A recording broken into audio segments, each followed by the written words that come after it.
Hi, Professor Peelan. It's Giselle, and I just wanted to give you my video.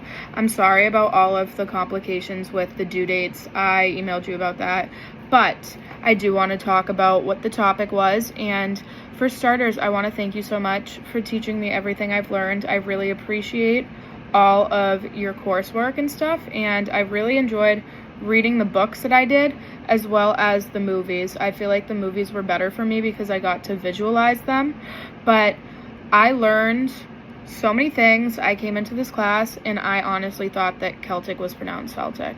I had no clue. I was shocked to hear that the Celtics, like the Boston Celtics, aren't the way that you say Celtic. No, it's Celtic.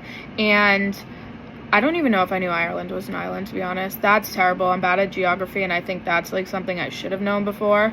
But yeah, we can say I learned that. I learned all about Cuchulainn. I don't know how to pronounce them. I have not learned the pronunciations of much. I know that Queen Meb was Maeve, whatever.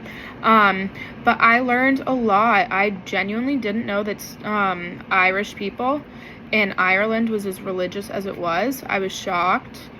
I learned about the Táin in general, the Táin, that's how you pronounce it, the Táin. I didn't know that there was a fight over bulls, and there was just a lot of mythological stories and situations that I had no clue about either.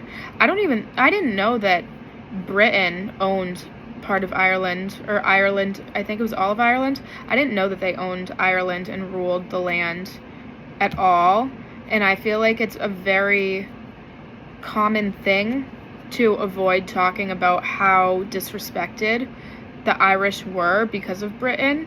I had no clue that they were so greedy and disgusting, and I don't know if I learned this straight from any of what you taught. I know that I mentioned my friend, I think it was in the first video though, no, maybe not, that the British people were the people who like worsened, no, that was in Black 47, how we didn't hear that it was the British people who were like single-handedly causing the potato famine, but it was pretty obvious that they were withholding a lot of people from food, and they were just so obnoxious. They were ripping the roofs off of houses, and they didn't care if people were starving to death or dying, because if you weren't paying for that house, too bad.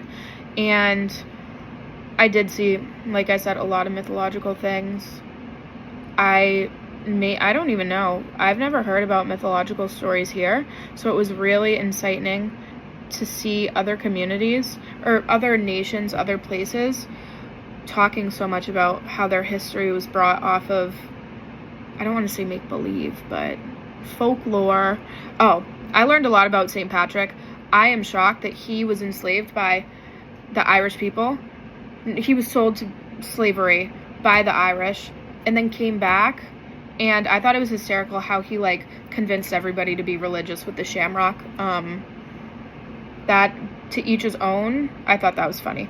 But other than that, I learned what it looked like, too, and about the culture. I've never really had a thought to research what Ireland looked like prior to this. But I appreciate all of your time. I do go to a, what's it called? An Irish restaurant when I go to downtown Disney or Disney Springs in Orlando. It's called Cook's of Dublin. If you ever go there, it's really good. I have not started Dairy Girls yet, but I'm going to. I need to. I've been busy with my schoolwork, but now that I have some free time before classes, I should watch that. And anyways, I go to Cook's of Dublin, and they always play these Irish jig musics and everything.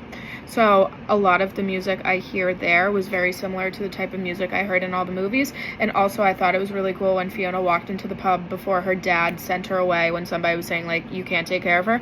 Because that is actually what Cook's of Dublin looked just like. And, like, I was getting a sense for the pub scene in Ireland. But other than that, thank you so much.